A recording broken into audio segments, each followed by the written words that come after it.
And now we turn to the scare on American Airlines Flight 2332.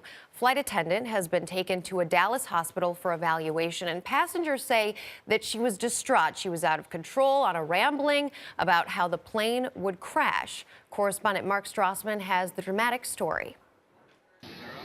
From the back of Flight 2332, passengers could hear screams. An American Airlines flight was taxiing for takeoff in Dallas, bound for Chicago. A flight attendant, having an apparent medical episode, startled passengers by ranting on the intercom about 9/11 and more. She said she would not be responsible for the plane crashing. And we hadn't even left the ground yet, so I wasn't really sure what she was talking about. She actually made two comments that if we didn't go back to the gate, we would crash. And she's still babbling all this stuff, and then she's like hello, no one's listening to me. And the next thing you know, bam. Passengers joined two other flight attendants, wrestling her off the intercom and into a seat as the plane returned to the terminal. It's a good wrestle to get her to her seat. They had to subdue her. There were about 5 people holding her down. One of them was Brad LeClaire.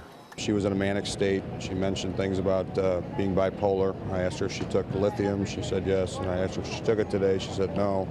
In a statement, American Airlines acknowledged an incident occurred involving some of the cabin crew. We continue to investigate the details and circumstances. We apologize.